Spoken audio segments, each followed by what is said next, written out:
older Kramers, like I said, the older Kramers were built, you know, if you've ever played one, you know, it's like, oh man, it's impossible. You know, it's not, those are so much easier to play. You know, I mean, you know, I don't have boat paddle It just hands. comes out. I mean, Van Halen's got extremely big hands. He Yeah. does. It was like I shook his hand and it was like, man. Crushes it.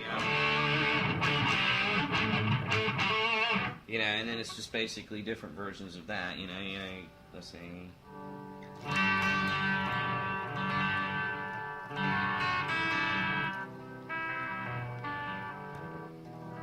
You know, so you go from clean, and that's what he would do. He would get all of his sound in the old days just rolling. Just off the knob. Sure, off that one knob, rolling it off. Wow. Yeah. That's much easier than running, you know, clear across a 50-foot stage trying to remember where your foot switch was. You know? I know, right? Gotta watch out for Van Halen. A little bit of a hybrid there. He was the inventor of the Spengali. He was, man. I mean, everything. Look, my hands were on backwards, man. You know, I mean, they told for kids for years we thought this was the thing that made the sound for Cradle of Rock. This is what they told us made. That's a special button he presses to make that noise. You know, so you just got to really take everything he says with a grain of salt. Exactly, right. Totally. I remember. I mean, I saw. I don't remember if it was in an album or magazine or something, but I just saw a picture of his workshop over his garage. Mm-hmm. And your mother would say, clean up your room. That was like, he never cleaned up his room ever, you know?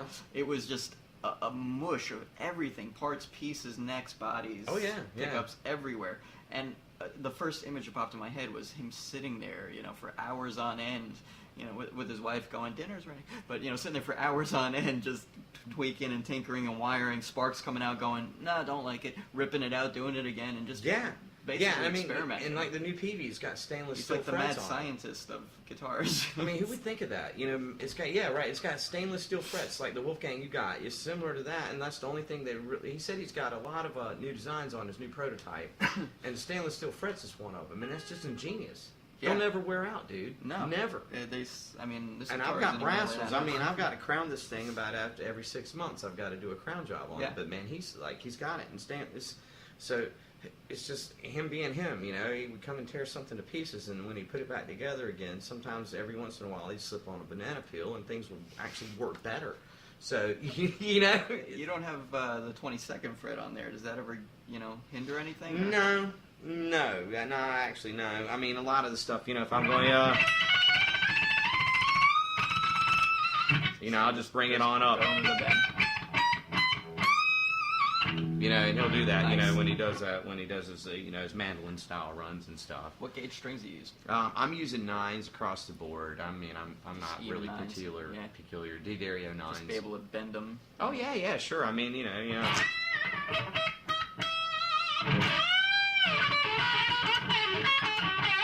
You know, so you can get the bend out of them. You know, they got. I like a little fight with the strings, so I don't go with 8s, and I think you lose a little tone if you go a little lower than 9. Yeah, if they get too thin, they get really. You hear it.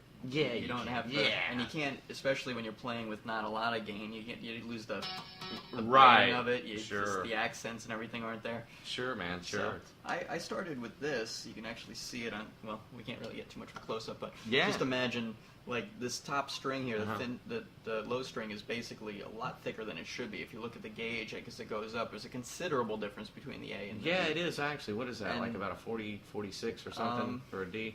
I mean an E, low E. It very well might be a 52. I don't remember the last time, but it's up there. You like that, huh?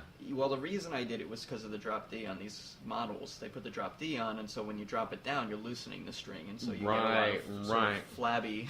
See, and I'll do it the old way. I've got this one tuned all the way up, and I'll just,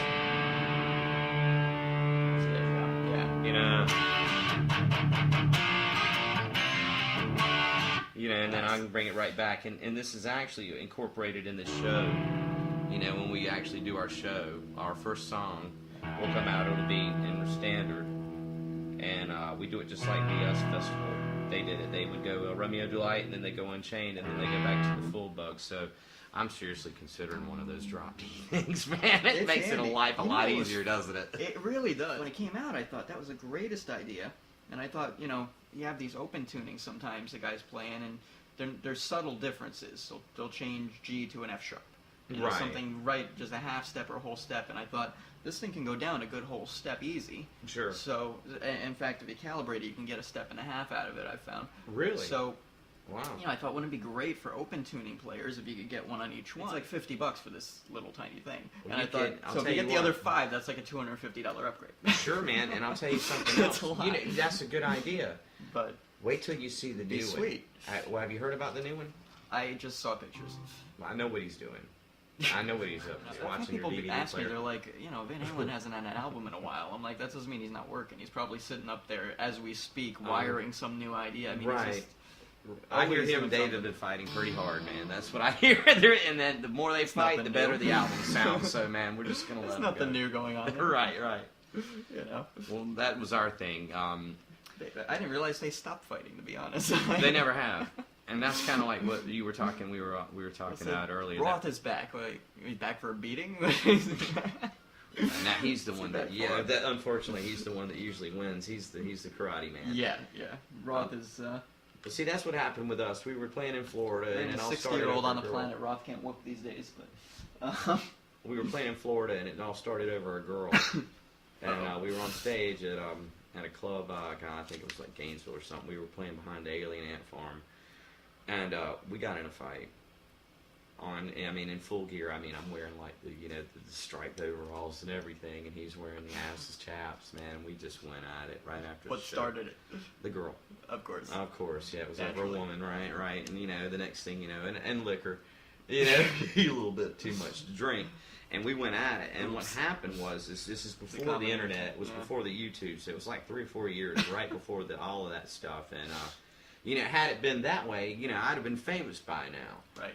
But that's not how it happened. But rumor spread, and Dave Lee Roth, he heard about it, and he thought it was hilarious that we were fighting too. So he put it on his website, and if I have any claim to fame whatsoever, that's what it is. It has nothing to do with my technical proficiency, nothing to do with the guitar. He's got a great right cross. Man, I tell you, right, man. Yeah, I got knocked out. It was blindsided off the stage. And we were talking about a rematch when we got back together again. We were You're going to be the first guitar player ever that needs a stunt double. I know, man. Oh my God. We've actually.